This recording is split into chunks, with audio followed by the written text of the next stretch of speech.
Welcome dear students, एक बार फिर से मैं आप सभी का अपने इस ऑनलाइन प्लेटफॉर्म पे स्वागत करता हूं। तो चलिए आज की क्लास भी शुरू करते हैं और मे बी सबको कल की क्लास बहुत ही पसंद आई होगी, है ना। तो इंग्लिश की क्लासेस जो है हमारी कंप्लीट कर दें हम, जो है जो एंटोनीम से रिलेटेड है। तो मे बी ये क्लास और भी इसके रिलेटेड पढ़ानी होगी। फिर आपका जो मेंटल एबिलिटी का सेक्शन है उसको भी हम संडे के दिन लेके आएंगे, है ना। तो इसके पहले आपका कॉन्ट्राडिक्ट तक यहाँ तक हुआ था। आपका कॉन्ट्राडिक्ट का अप्रूव और कंफर्म होता है ना। तो कंफर्म होता है तो मे बी आपको समझ में आ गया होगा। अब हम चलते हैं कॉन्टेम्प्ट पर। कॉन्टेम्प्ट का रिगार्ड होता है और प्रेज होता है। तो इस चीज़ को आपको समझना है। कॉन्टेम्प्ट का रिगार्ड होता है और प्रेज होता है। तो आप कहेंगे कि सर कॉन्टेम्प्ट का क्या मतलब है, रिगार्ड का क्या मतलब है। तो अगर हमको समझना हो तो मैं इस तरह से आपको एक्सप्लेन करना चाहूँगा। कंटेंट का मतलब होता है कि किसी बात का तिरस्कार करना, यानी कोई भी अगर आपसे कुछ कह रहा है तो उसकी बात ना मान करके आप उसकी बात की अवमानना कर दीजिए या तिरस्कार कर दीजिए, है ना। अवमानना करना भी होता है या तिरस्कार करना होता है। और प्रेज करना, आपने तिरस्कृत कर दिया। और प्रेज का क्या मतलब होता है, प्रशंसा करना, है ना। आपने उसकी बात भी एक्सेप्ट कर ली और आप उसकी मतलब उसकी वैल्यूएशन कर रहे हैं, उसकी प्रशंसा कर रहे हैं। That is known as praise and regard. तो रिगार्ड और प्रेज दोनों एंटोनीम्स हैं, यानी विलोम शब्द हैं किसके, कॉन्टेम्प्ट के। तो कॉन्टेम्प्ट का क्या मतलब होता है, कॉन्टेम्प्ट का मतलब आपका होता है अवमानना करना या तिरस्कार करना। और वहीं पर रिगार्ड का क्या मतलब होता है, रिगार्ड का मतलब होता है प्रेज करना, है ना। क्या करना बच्चों, प्रेज करना और मतलब प्रशंसा करना या किसी की मतलब किसी की बातों को मानना। That is known as regard or praise. और कॉन्टेम्प्ट का मतलब होता है विरोध करना, अवमानना करना या तिरस्कार करना। मे भी सबको आसानी से समझ में आ गया होगा। अगला वर्ड है आपका कंसोलिडेट। तो कंसोलिडेट का क्या अभिप्राय है, इसको देखिए जरा। कंसोलिडेट का और इसकी हिंदी मीनिंग सेपरेट और वीक होती है। तो इस चीज़ को आपको समझना होगा। चलिए, तो कंसोलिडेट का क्या मतलब होता है, कंसोलिडेट का क्या मतलब होता है, सभी लोग एकदम बिल्कुल कमेंट बॉक्स में लिखते रहिए। सेपरेट इसका एंटोनिम, इसका विलोम है, और वीक भी इसका विलोम है। तो आपको क्लियर हो गया कि कंसोलिडेट का सेपरेट और वीक जो है इसके एंटोनिम्स हैं, इसके एंटोनिम्स हैं, ठीक है ना। तो अब चलिए, अब इसकी मीन्स को हम डिस्कस करते हैं। तो याद रखिए कि कंसोलिडेट का मतलब होता है मजबूत। क्या हो जाएगा, मजबूत, मजबूत हो जाएगा, मजबूत।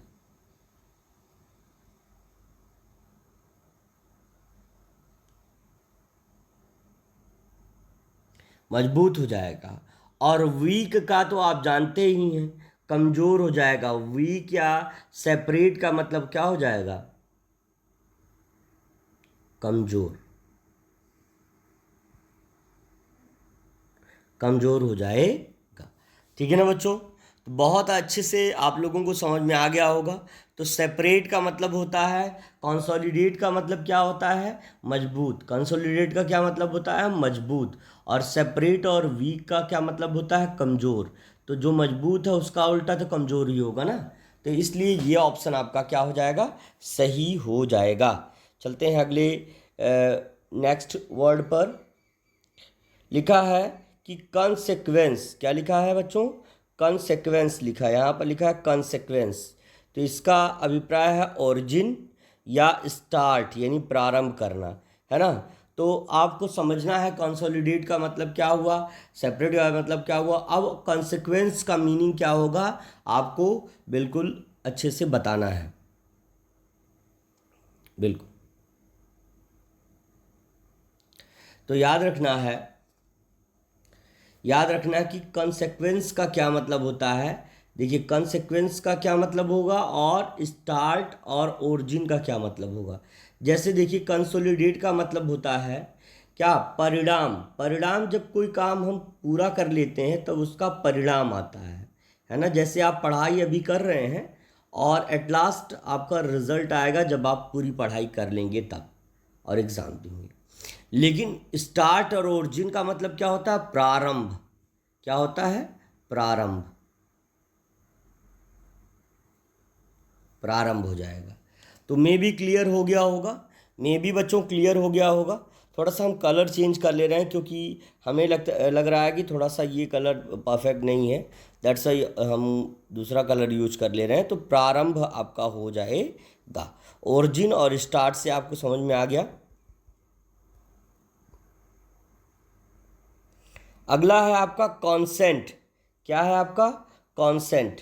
तो आप बताइए कॉन्सेंट की क्या मीनिंग होती है, कॉन्सेंट और ऑब्जेक्ट की और डिसएग्री की। बिल्कुल।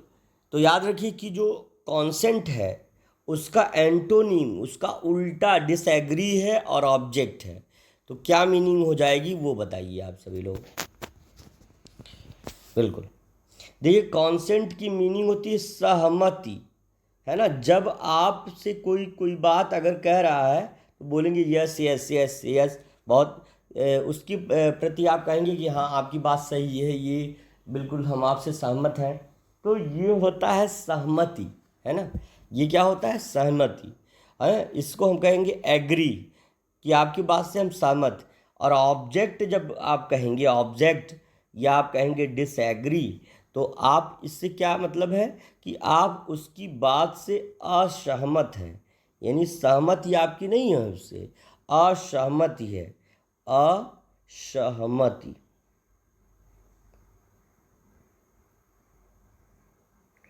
असहमति। तो बिल्कुल नोट डाउन कर लेंगे। कॉन्सेंट का मतलब होता है सहमति और उसका उल्टा होता है असहमति, जो ऑब्जेक्ट और डिसएग्री की मीनिंग।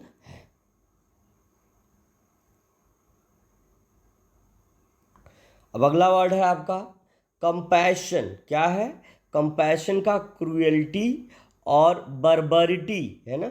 बर्बरिटी होगा और इसकी मीनिंग क्या होगी। तो याद रखिए कि जो कंपैशन की मीनिंग होगी वो क्या होगी, दया, है ना। दया,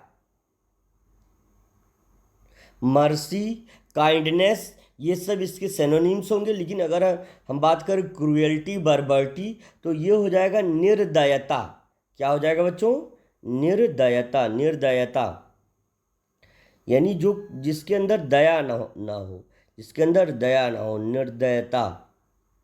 या निर्दयी भी हम कह सकते हैं, निर्दयता, बर्बरिटी या क्रूएल्टी, निर्दयता, है ना। तो ये आपका मीन्स हो जाएगा। मे भी सारे बच्चों को अच्छे से समझ में आ गया होगा, ठीक है ना। अब है कैरिकेचर। याद रखिए क्या है, कैरिकेचर, और उसका सिनोनिम है एग्जैक्टनेस या प्रिसिशन। उसका है प्रिसिशन या आपका एग्जैक्टनेस है। तो कैरिकेचर की मीनिंग सभी लोग बिल्कुल कमेंट बॉक्स में बताते रहिए, कैरिकेचर की क्या मीनिंग होगी। तो कैरिकेचर की मीनिंग बेटा हो जाएगी, देखिए जो भद्दे चित्र बनाता है, यानी कार्टून वाला। आप जानते हैं ना कार्टून जो बनाते हैं तो टेढ़ा मेढ़ा, मोदी जी की दाढ़ी लंबी कर देंगे तो कहीं ये है तो कहीं वो है। तो मतलब ये है कि मैं सिर्फ उनकी बात नहीं कर रहा हूँ, बस ये कह रहा हूँ कि ये सब क्या करते हैं, बिगाड़ देते हैं ना। तो कार्टून वाला क्या हो जाएगा, कार्टून वाला। कैरिकेचर का मतलब हो जाएगा कार्टून वाला, जो बेढंगे चित्र बनाता हो, that is known as caricature. और एग्जैक्टनेस, एग्जैक्टनेस किसके अंदर रहेगी, प्रिसिशन किसके अंदर रहेगा, प्रिसिशन किसके अंदर रहेगा। तो ऑब्वियस सी बात है कि एग्जैक्टनेस और प्रिसिशन, जो सुंदर चित्र बनाए, जो ठीक ठीक बनाया है ना, एकदम सटीक चित्र बनाए, वही आपका हो जाएगा प्रिसिशन या एग्जैक्टनेस। तो यहाँ पे हो जाएगा सटीकता। क्या हो जाएगा बच्चों, सटीक,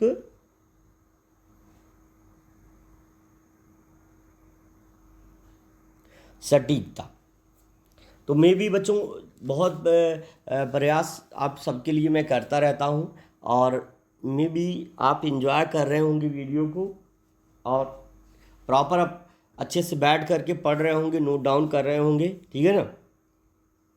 तो बेटा देखिए, दवा थोड़ी कड़वी होती है, मैं आपसे बता दूं कि दवा थोड़ी कड़वी होती है, लेकिन जब हम बीमार होते हैं और जब हमको ठीक होने की ज़रूरत होती है तो उसी कड़वी दवा का हम उपयोग करते हैं।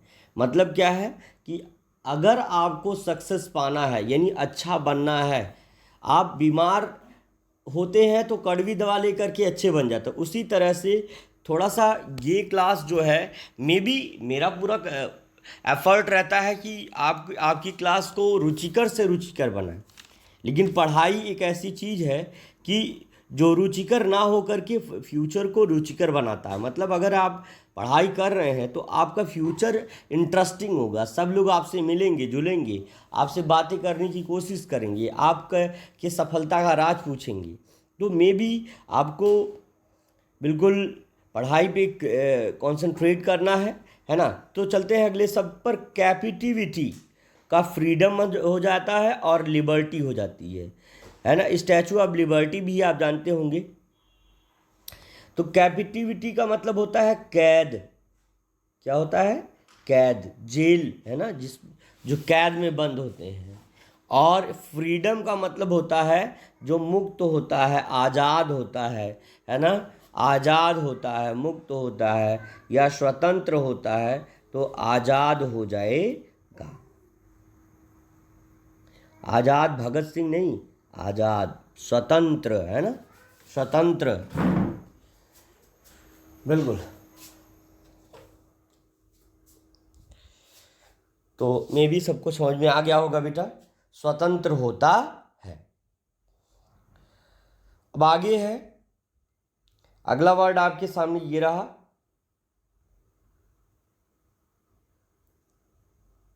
लिखा है कैलामिटी। क्या लिखा है? कैलामिटी, हैप्पीनेस और फॉर्चून, ये लिखा है ना। तो अब इसको समझना है हमको। कैलामिटी क्या होता है, एफर्ट क्या होता है, फॉर्चून क्या होता है, हैप्पीनेस क्या होता है, तो ये चीज़ आपको जानना है। तो एक बार अच्छे से लिख करके बताइए सभी बच्चे, कैलामिटी क्या होता है, क्योंकि इतने सारी क्लासेस आपने पढ़ा है, मे भी आपको अच्छे से समझ में आ गया होगा। तो मैं बताइए, आप सभी लोग आंसर करते रहिए। तो कैलामिटी का मतलब होता है विपत्ति। क्या होता है? विपत्ति, विपत्ति हो जाएगा, है ना, विपत्ति। और अगर मैं बात करूं इसकी, किसकी भैया?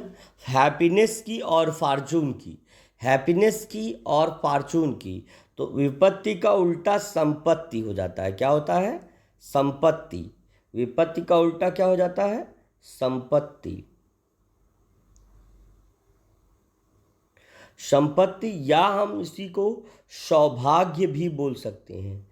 क्या बोल सकते हैं? सौभाग्य।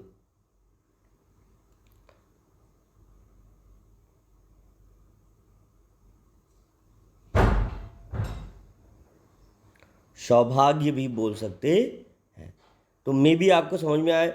ऐसे ही कैलेमिटी का मतलब दुर्भाग्य भी होता है, और हैप्पीनेस और फॉर्चून का मतलब सौभाग्य हो जाएगा। क्लियर है बेटा? और इन सब की मीनिंग थोड़ा तेज़ी से बता दें। कोल्ड का मतलब होता है ठंडा, और हॉट का मतलब होता है गर्म। तो कोल्ड का मतलब होता है ठंडा, और हॉट का मतलब क्या होता है? गर्म, है ना, गर्म, या गरम हम लिख सकते हैं, गरम, है ना, गर्म। तो मे भी क्लियर होगा, बहुत आसान है। इससे ज़्यादा आसान क्या आएगा बेटा? ये सब, यही सब पूछे जाते हैं। और मैं बता दूं आपसे कि जो पढ़ता नहीं है, जो पढ़ के नहीं जाता है, जो प्रिपरेशन करके नहीं जाता है, जो सीधे सीधे लड़ाई, वो तो वही हुआ। जैसे बहुत सारे लोगों ने हमसे ये कहा कि मे बी 1 महीने में ही बच्चे अपना प्रिपेयर करके, हमने कहा ठीक है, सही कह रहे हैं आप। और 1 महीने में ही युद्ध के लिए सैनिक तैयार हो जाते हैं, एक ही महीने में जो है युद्ध के लिए तैयारी कर लेते हैं। तो वो फिर लास्ट तक यही होता है कि जाके गोली लग जाती है, पता चला कि अनट्रेंड थे। तो मे बी क्लेवर का मतलब क्या होगा? चालाक। तो यही चीज़ है, किसी भी कार्य को करने से पहले उसकी बेहतर तैयारी अगर जो करता है वही सफल होता है ना। तो वही चीज़ आपको भी करना है कि कोई कुछ भी कहे, आपको अपने कार्य को करते रहना है। जिस दिन आप सफल हो जाएंगे उस दिन लोग कहेंगे कि हाँ, ये जो है क्या कर रहा था ऐसा बैठ के, भैया हमारा लड़का तो नहीं हुआ, ये कैसे हो गया। तो मतलब यही है कि जो प्रिपरेशन करता रहता, तैयारी करता रहता, जो ट्रेनिंग लेता रहता है, मे बी वो सक्सेस हो जाता है। और जो अनट्रेंड होता है, जो पहले से तैयारी नहीं करता, प्रिपरेशन पहले से नहीं करता, एग्ज़ाम में फेलियर के बाद कहता है कि ओ अच्छा पेपर नहीं आया था, है ना, बहुत डिफ़िकल्ट था। अरे डिफ़िकल्ट क्या भैया, नॉर्मल सा वर्ड आता है, जब तुम पढ़े नहीं रहोगे तो तुम्हें कहाँ से आएगा। देखो, अगला है कि कम, उसके बाद गो, मतलब आना और जाना, है ना। आना और जाना। शादी के इनविटेशन में आना, खाना खाना और सीधे निकल जाना, तो वही है। तो आप एक बार मुस्कुरा करके पढ़िए भैया, है ना, बिल्कुल इंटरेस्टिंग क्लास रहने वाली है आपकी। ठीक है बेटा। तो अगला वर्ड है आपका डेप्राइव। क्या हो जाएगा, डेप्राइव। तो मे बी क्लियर है सभी बच्चों को। तो कम का गो तो हो गया, आना खाना जाना, तो वही है। अब डेप्राइव का देखो, डेप्राइव, रीस्टोर और रेन्यू का क्या मीन्स हो जाएगा, इसको आपको जानना है। ठीक है ना। तो डेप्राइव का मतलब होता है लोप करना, किसी चीज़ को नष्ट कर देना, बेकार कर देना, लोप करना हो जाएगा, है ना। लोप करना, लोप करना। और रीस्टोर करना है, देखते हो ना आप, रीस्टोरिंग वीडियोस भी देखते होगे कहीं कभी कभी यूट्यूब पे, कि पुरानी कार जो बेकार हो जाती है उसको लोग रीस्टोर करते हैं, रेन्यू करते हैं, है ना। तो रिन्यू मतलब पुनः उसको नया करते हैं ना। तो वही चीज़ है लोप करना। और उसको तो लोप कर, जो कोई लोप कर दिया, कोई उसको बेकार करके रख दिया, है ना, अब उसको पुनः प्राप्त करना क्या हो जाएगा, पुनः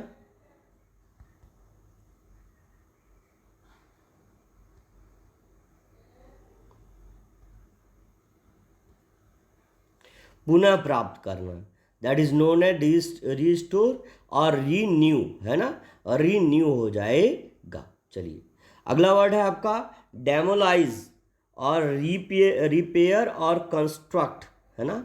तो मे भी आपको समझ में आ रहा होगा कि डेमोलाइज का क्या होगा और रिपेयर का क्या होगा और कॉन्ट्रैक्ट का। याद रखिए कि ये जो है, ये वर्ड जो है आपका, इसके एंटोनिम्स ये और ये वर्ड हैं, इसके उल्टे हैं, इसका विलोम है।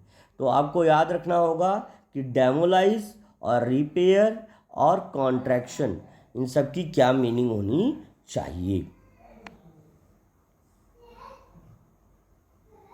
बिल्कुल।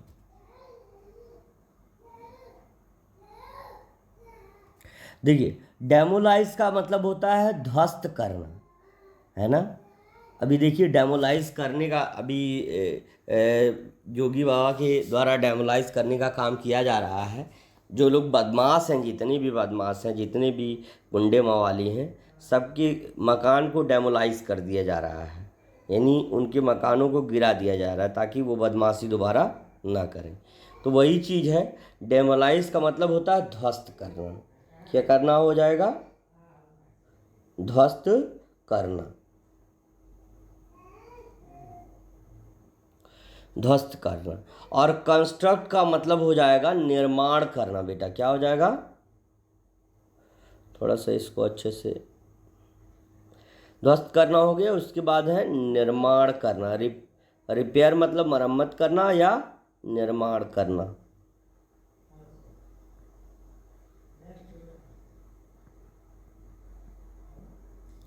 निर्माण करना, है ना।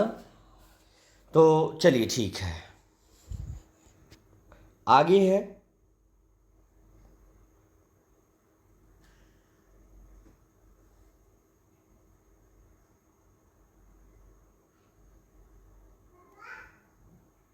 अगला है डेलिशियस और डिटेस्टफुल और अनसेवोरी। अनसेवोरी का मतलब होता है, जैसे अब देखिए डिलीशियस का मतलब क्या होता है, जैसे कहते मम्मा आज आपने तो बहुत डिलीशियस फूड बनाया है, तो उसी के अकॉर्डिंग डिलीशियस डिटेस्टफुल अनसेवोरी का क्या मतलब होता है। तो डिलीशियस का मतलब जायकेदार या स्वादिष्ट होता है। क्या होता है? स्वादिष्ट। क्या हो जाएगा? स्वादिष्ट।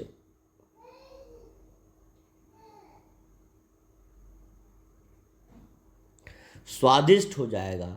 और उसका उल्टा बेटा, स्वादिष्ट का उल्टा क्या हो जाएगा बताओ जरा।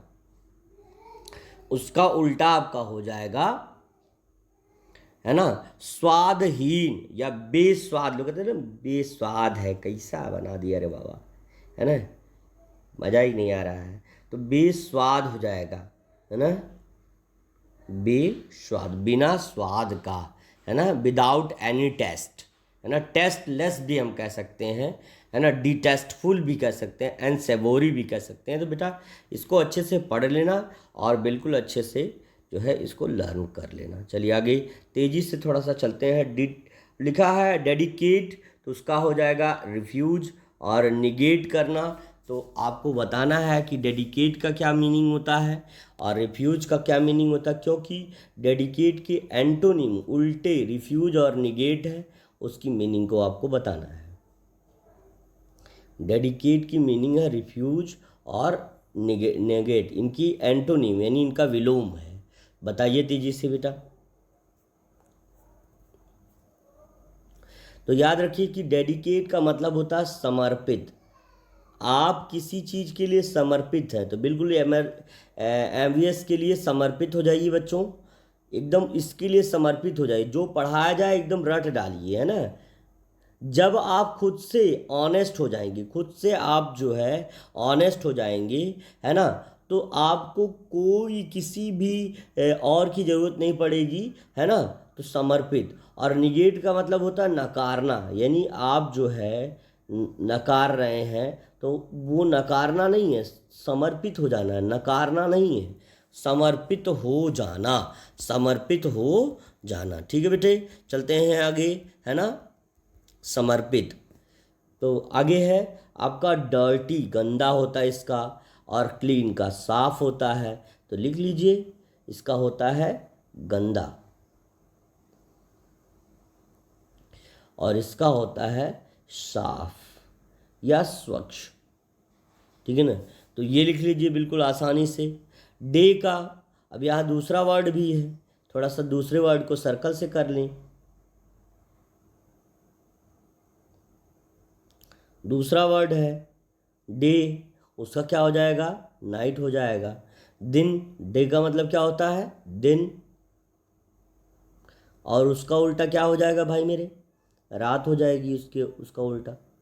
क्लियर है ना। तो इस तरह से आपको पढ़ना है, ठीक है। डे का उल्टा क्या हो जाएगा? नाइट हो जाएगा। अब अगला है ड्राई। अब अगला क्या है? ड्राई। अब ड्राई का क्या हो जाएगा? ड्राई है, उसका उल्टा हो जाएगा वेट, है ना। ड्राई, जैसे आप देखते हैं गर्मियों में स्वेट से वेट हो जाता है कपड़ा, गीला, है ना, पसीने से गीला भैया, है ना, गीला हो जाता है।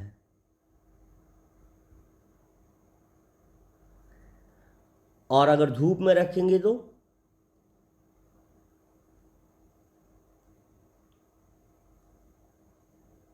सूखा। तो ड्राई का मतलब होता है सूखा और वेट का मतलब क्या होता है? गीला।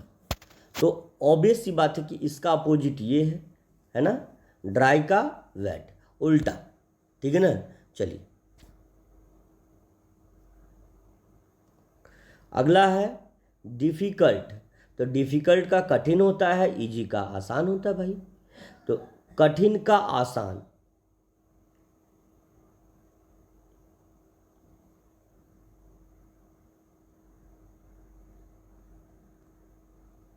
तो मैं आपसे पूछना चाह रहा हूँ कि क्लास आपको आसान लग रही है, डिफ़िकल्ट, या आपको क्या लग रही है? कठिन लग रही है।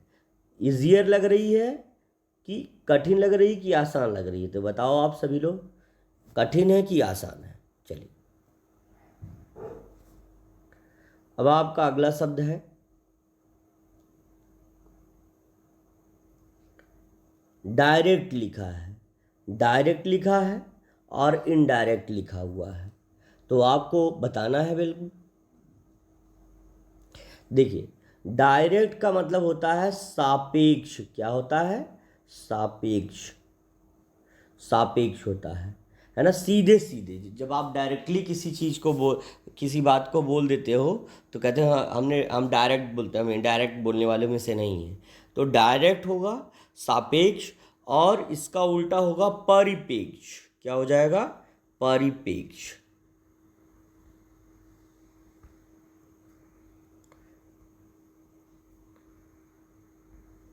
परिपेक्ष इनडायरेक्ट की मीनिंग है, और डायरेक्ट की मीनिंग है सापेक्ष। ठीक है ना? और डायरेक्ट का एंटोनिम कौन है? इनडायरेक्ट है।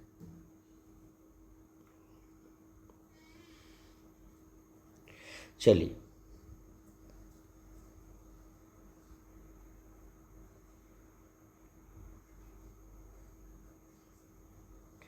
अगला वर्ड है एलिमिनेट करना। अगला वर्ड क्या है? एलिमिनेट करना। तो एलिमिनेट का रीस्टोर या एक्सेप्ट करना, है ना? एक्सेप्ट करना। एलिमिनेट का क्या है? जैसे कोई भी चीज़ है, कोई आप प्रस्ताव ले गए कि हाँ ये होना चाहिए, ये होना चाहिए, तो उसको सीधे कह दिया भैया ये काम होगा नहीं, खारिज कर देना, है ना? खारिज कर देना, खारिज कर देना।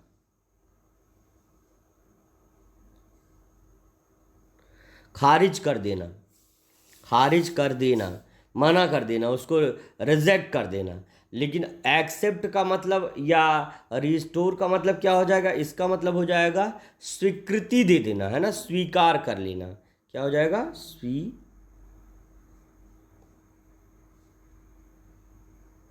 स्वीकार कर लेना।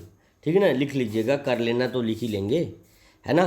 तो मे भी आपको समझ में आ गया होगा कि एलिमिनेट का मतलब खारिज करना, और जहाँ की इसका एंटोनीम है रिस्टोर और एक्सेप्ट, और इन दोनों की मीनिंग आपकी है स्वीकार करना। क्या हो जाएगा? स्वीकार करना। ठीक है बेटा, समझ में आ गया?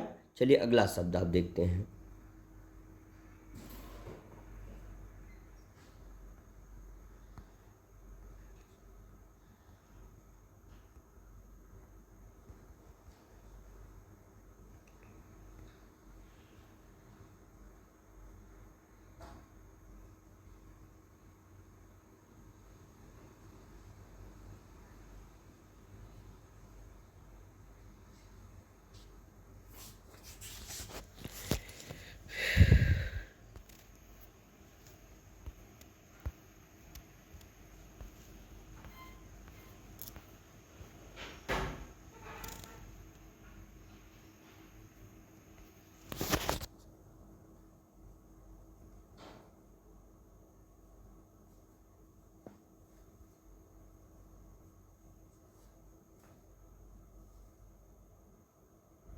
चलिए, थोड़ा सा इसको जूम फील करना चाह रहे हैं, कुछ इश्यूज आ रहे हैं आई थिंक। अब वही चीज़ देखना है कि क्यों ऐसा हो रहा है। अब अगला आप वर्ड देख सकते हैं। हाँ ठीक है, अब कुछ सही है।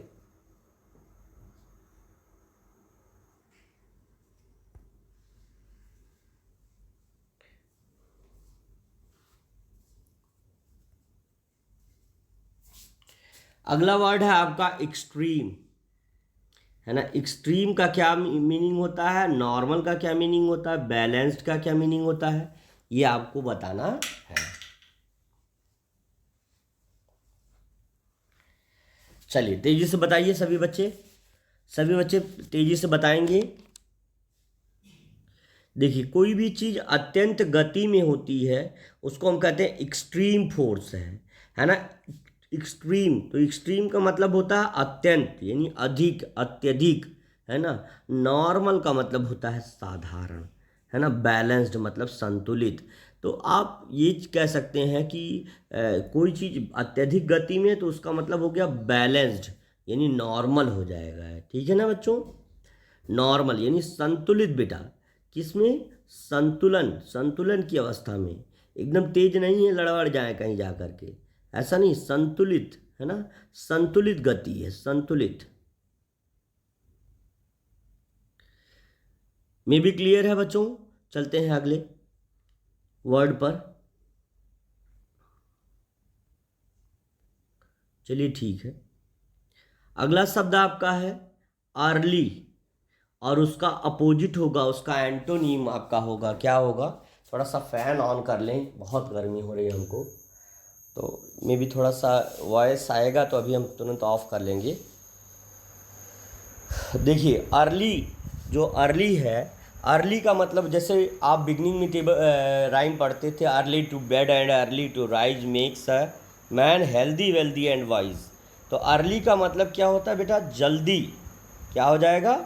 जल्दी। और लेट का क्या मतलब होगा? देरी। क्या हो जाएगा? देरी।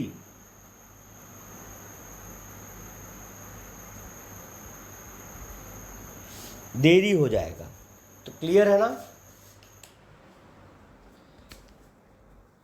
देरी हो जाएगा। चलिए आगे आगे अगले शब्द पर चलते हैं। तो आपको अर्ली का एंटोनिम भी अगर कहीं पूछे तो आपको क्या है? आपको बताना है लेट, है ना? जल्दी का देरी हो जाएगा। जल्दी का क्या हो जाएगा? देरी हो जाएगा। चलिए अगले शब्द पर चलते हैं। लिखा है एम्प्टी। एम्प्टी का फुल हो जाता है। एम्प्टी का मतलब होता है खाली। क्या हो जाता है? खाली।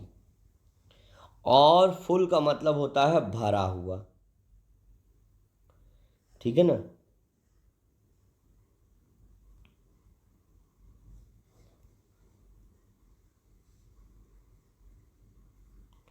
भरा हुआ। में भी क्लियर होगा? क्लियर होगा बच्चों? बिल्कुल। चलते हैं अगले इस पर, अगले टॉपिक पर। चलिए अगला शब्द है आपका, है ना, अगला शब्द है आपका इंजॉय। तो इंजॉय का सफ़र, यानी इंजॉय का मतलब क्या होता है? आनंद, है ना? इंजॉय का मतलब क्या होता है? आनंद। और आनंद लेने का उल्टा क्या हो जाएगा भैया? आनंद लेने का उल्टा हो जाएगा दुखी रहना। खुश रहने का उल्टा दुखी तो ही होगा, तो दुखी। आनंदित का मतलब क्या हो जाएगा? उल्टा दुखी हो जाएगा। इंजॉय मतलब आनंद लेना, और दुखी रहना, ये इसका अब एंटोनिम हो जाएगा। तो इंजॉय का एंटोनिम आपका क्या होगा? सफ़र हो जाएगा।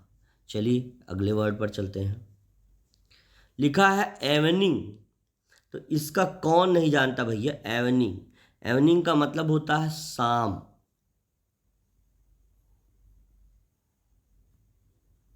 और शाम का उल्टा क्या हो जाएगा? सुबह।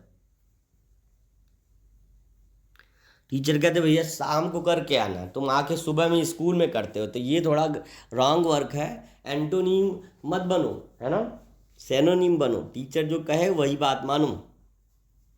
चलिए अगला वर्ड है,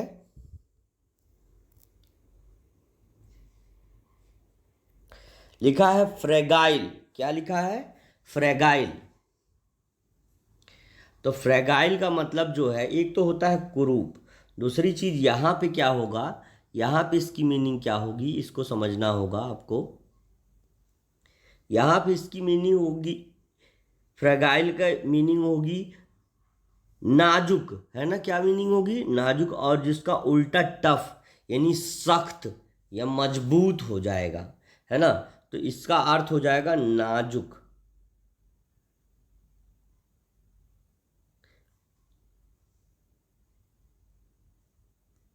नाजुक या मुलायम हो जाएगा। और जो जैसे चाइनीज़ जो भी प्रोडक्ट हैं वो क्या होते हैं? वो फ्रेगाइल होते हैं, नाजुक होते हैं। और इंडियन जो प्रोडक्ट होते हैं वो इंड्योरिंग होते हैं, या टफ होते हैं, या टिकाऊ होते हैं, टिकाऊ।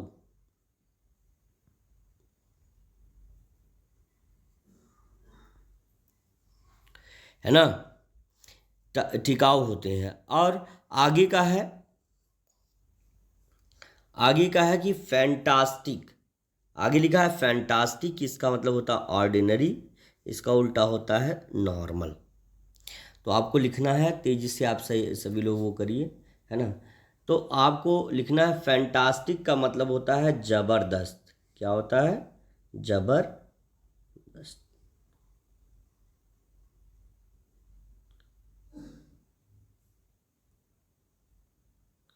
जबरदस्त, जबरदस्त, है ना। यहाँ नुक्ता चिन्ह लगता है छोटा सा। और जैसे कहते हैं ना कि अरे पार्टी भैया बहुत ज़बरदस्त थी, है ना। तो वो चीज़, अब उसका उल्टा क्या होगा? उसका उल्टा क्या होगा? साधारण, एकदम नॉर्मल, है ना। साधारण, ऑर्डिनरी।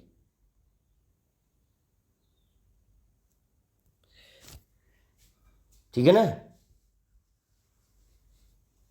चलिए, अगला शब्द आपका फेल लिखा है। फेल, फेल का क्या हो जाएगा? पास। भैया सफल है ना। सफल नहीं है, ये असफल है, ये असफल है।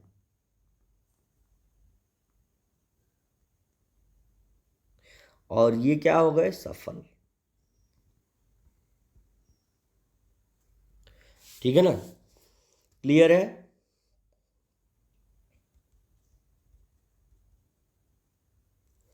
अब फॉल्स का मतलब क्या होता है? ट्रू। तो ऑब्वियस सी बात है कि अगर आपको जानना है फॉल्स का मतलब, तो फॉल्स का मतलब होता है गलत या असत्य भी लिखा रहता है, असत्य भी होता है ना। गलत या असत्य। और ट्रू का मतलब होता है सत्य या सही। ठीक है ना। तो मे बी आपको पता चल गया होगा। चलिए, अगला शब्द है आपके सामने।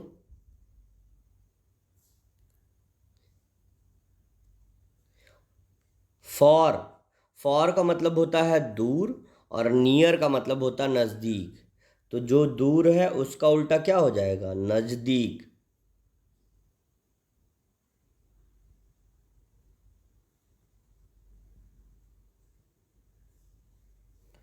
नज़दीक हो जाएगा। ठीक है बच्चों, आगे।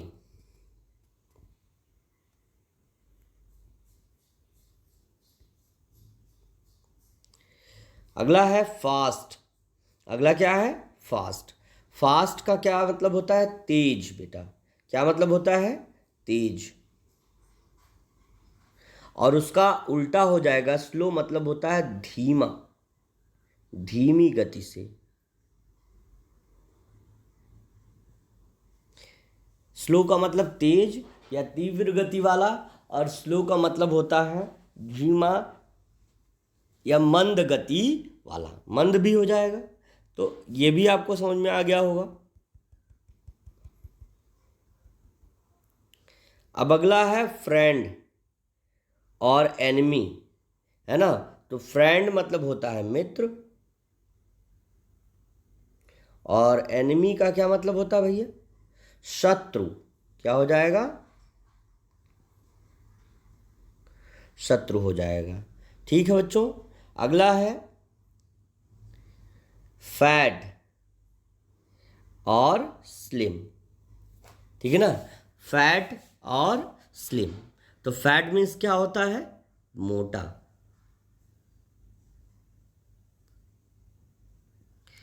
एक बार युग को मैंने कहा कि FAT, फैट, फैट मीन्स मोटा। तो वो बोल रहा है कि सर आप तो मोटे हैं। हम कहे यार तुमको हम ही एग्जाम्पल के रूप में मिले हैं, है ना। तो हंसी मजाक थोड़ा सा हो गया। तो अब देखिए ज़रा, स्लिम का मतलब होता है क्या? पतला। क्या हो गया? सॉरी, पतला। तो पतला हो जाएगा। ठीक है ना। तो स्लिम का मतलब क्या हो जाएगा बेटा? पतला। और जो कि किसका एंटोनीम है? फैट का एंटोनीम है। अगला वर्ड है आपके सामने, ये रहा। फॉरगेट मीन्स होता है भूलना, और रिमेंबर मीन्स होता है याद रखना। तो भूलना, और इसका उल्टा हो जाएगा याद रखना।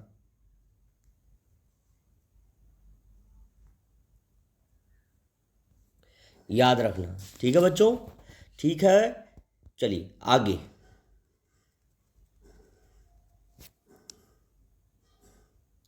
अगला वर्ड है ग्रेसियस और रूड और अनफॉरगिविंग, है ना। तो बिल्कुल, तो ग्रेसियस का मतलब होगा बेटा उदार। क्या हो जाएगा? उदार, है ना। सभ्य व्यक्ति, सभ्य भी हम इसकी जगह लिख सकते हैं, सभ्य।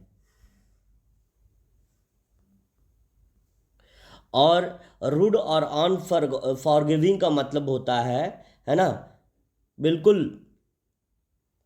असभ्य या अशिष्ट हो जाएगा। क्या हो जाएगा? अशिष्ट। जिसके पास कोई नॉलेज ना हो, कोई ज्ञान ना हो कि कैसे छोटे बड़े से, कैसे किससे बात करनी चाहिए, किस तरह का बिहेवियर रखना चाहिए, तो इस चीज़ को आपको समझना है, असभ्य या अशिष्ट हो जाएगा। अगला है गॉर्जियस, डल और अनप्रिटेंशियस। अनप्रिटेंशियस का क्या मतलब हो जाएगा? तो गार्जियस जो होता है वो मनमोहक होता है, मनमोहक, मन को मोह लेने वाला, मनमोहक, है ना, मनमोहक। और जो डल और अनप्रिसेसियस होता है, अनप्रिटेंशियस होता है, वो क्या हो जाएगा? निष्प्रभ, जिसके अंदर कोई प्रभा ना हो, निष्प्रभ यानी जो मनमोहक ना हो, निष्प्रभ हो जाएगा।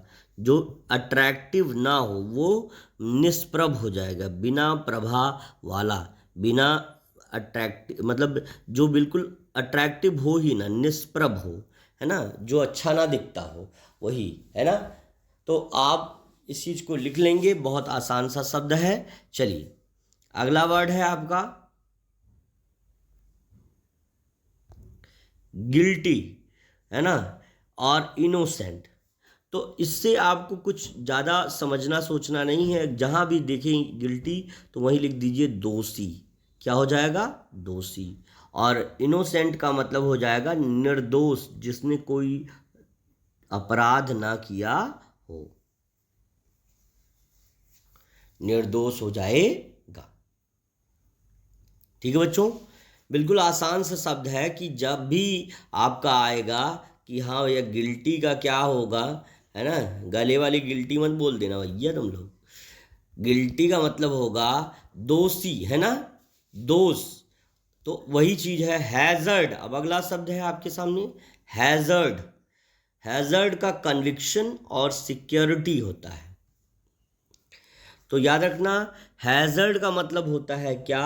तो हैजर्ड का मतलब होता है संकट में डालना।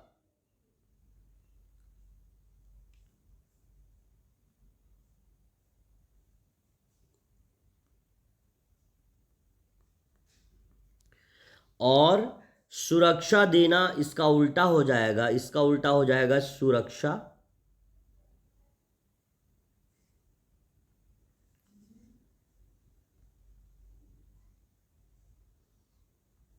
सुरक्षा देना। ठीक है बच्चों, ठीक है। देखिए थोड़ा हिंदी लिखने में जो इश्यूज हो रहे हैं उसको भी हम टाइमली इम्प्रूव करेंगे बेटा, ठीक है ना। तो बिल्कुल आप फ़ोन करके पूछ सकते हैं, अगर कोई चीज़ लिखने में इश्यूज हुआ होगा तो उसको मैं आपको बता दूंगा, उसको टेंशन आप बिल्कुल मत लीजिएगा, ठीक है ना। तो ऐसे ही आपको पढ़ना है। देखिए अगर इतना आसान है और इतना गड़बड़ भी नहीं लिखा कि आप नहीं समझ पाएंगे, बस आपको समझने के लिए। एक्चुअली इंग्लिश को तो इंग्लिश एंटोनीम ही उसका हम एक्सप्लेन कर दें, लेकिन नहीं, अगर मीनिंग नहीं जानेंगे तो आपको कैसे पता चलेगा कि इसका एंटोनीम, क्यों ये ही शब्द इसका एंटोनीम है। तो इस चीज़ को आपको समझना होगा। अब जैसे लिखा है हैरेस, जैसे हैरेस करना, लोग कहते हैं हमको हैरेस मत करो भाई। हैरेस करने का मतलब होता है परेशान करना, जबकि उसका उल्टा हो जाएगा, हैरेस का उल्टा हो जाएगा असिस्ट करना या कंफर्ट देना, यानी उसका मतलब होता है सहायता देना, सहायता देना। कोई किसी को परेशान कर रहा है, आप उसको सहायता दे रहे हैं, तो ये आपका उसका उल्टा हो जाएगा, सहायता देना।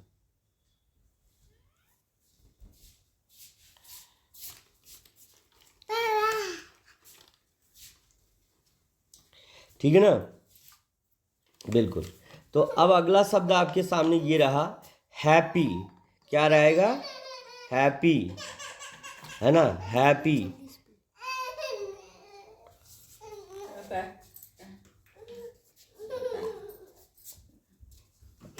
तुरंत लिखिए इसकी मीनिंग।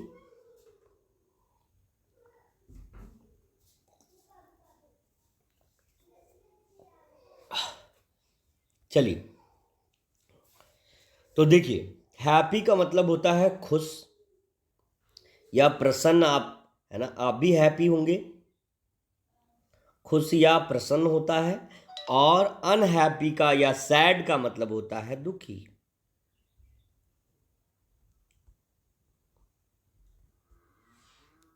ठीक है ना,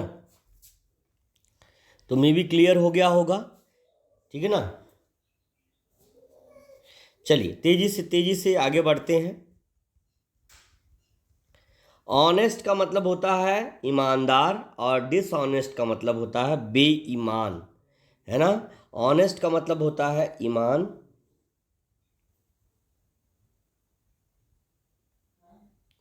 ईमानदार, और इसका होता है बेईमान।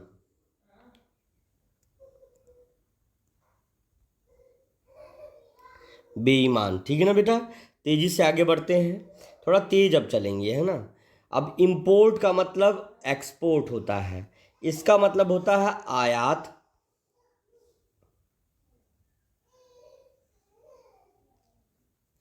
और एक्सपोर्ट का मतलब होता है निर्यात। क्या हो जाएगा? निर्यात।